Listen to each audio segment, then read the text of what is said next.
Okay. On Monday, we're going to be going over geometry symbols and labeling. So we're going to go start our geometry unit, which is this whole quarter. So let me pick a color I've not used. There we go.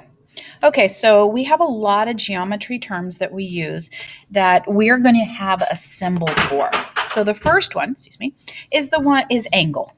You know, an angle. So on the left, we're going to always have the symbols. And so the symbol could always be just that greater than, less than sign, or we can have a little curved line through it. Now, an example would be if I had this labeled angle ABC. So we always start from one arrow. We go to the center, which is called the vertex, and then we go to the other side. So we could, since B is in the middle, your B is going to be in the middle when you label it. And you can go backwards or forwards. It doesn't matter. Now, if we had one angle here, we could also just name it by its angle B, or we could also have it by its angle by the number, so angle 2.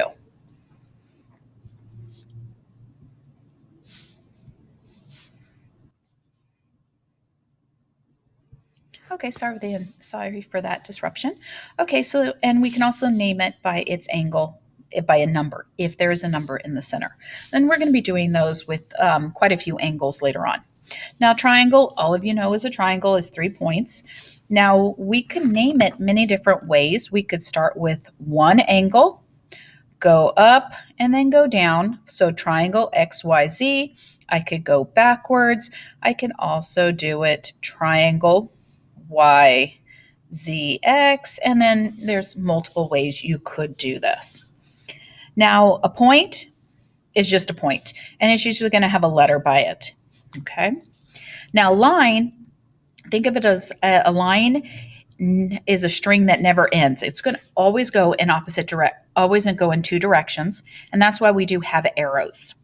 And on the right, if you see our example, line CD, so we can also write it as line CD, or we can do it with the symbol, which is just a small line with two arrows above it. And we can write it backwards or forwards. Now, line segment, this one is a little bit different. Think of it as a string that you have cut. So it has a starting point and an ending point. It only is a specific measurement. So we could call this a segment FG, or we could do the little line above it, segment FG, or backwards. Ray is a combination of both a line and a segment. And so we have this one. We could say it's ray XY. Now, if you see my examples, I have one where the arrow is going to the left and one's going to the right. If you look to see where the arrow is and what letter is it attached, it has to be over that letter. So depending on which way you're going, you have to have it over. Move that up. Okay, the next one is parallel. Hopefully you guys all know parallel. It's just two lines that will never meet. And how I remember parallel, it has the two L's in its word. That's the abbreviation for it. That's the symbol for it. And we can have a picture. And this is what you're going to get to in a couple weeks, is where I'm not going to say you have two lines that are parallel. I'm going to give you that statement right there. That statement is line AB is parallel to line XY. So we're going to abbreviate it. The next one is perpendicular. Perpendicular, think of it as an upside down T. And perpendicular always has a right angle. So it always makes a right angle, which is 90 degrees. And we can do an example over on the right. So I could have a ray and a line, and I can say that ray BA is perpendicular to line CD, and I have those. Now, congruent. Congruent is our symbol on the left. It has an equal sign with arrow with a little squiggly line. It just means equal. That's all it means.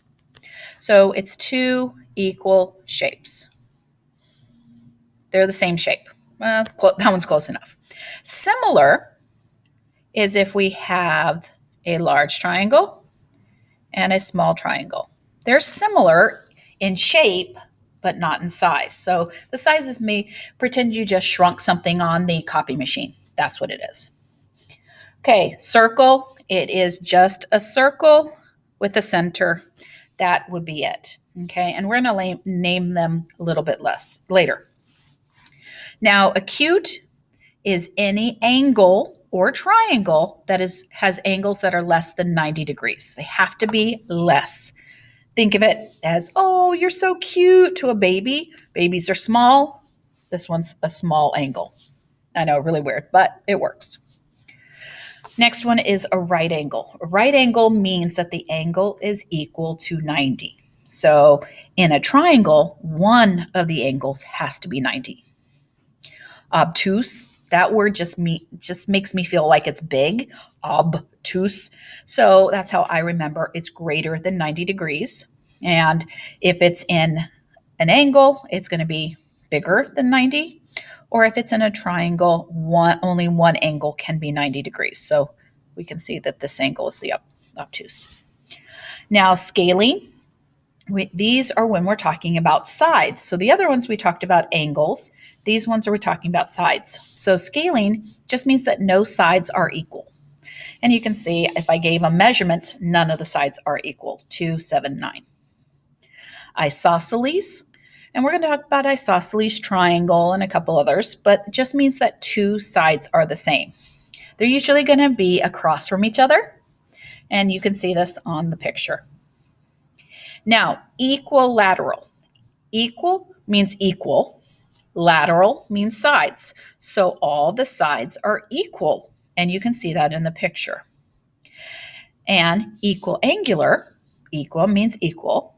Angular means angle. So all the angles are equal. Now, a nice thing for us is if all the sides are equal, then all of the angles are equal. So they actually do correspond. So it makes it easier for us to do that.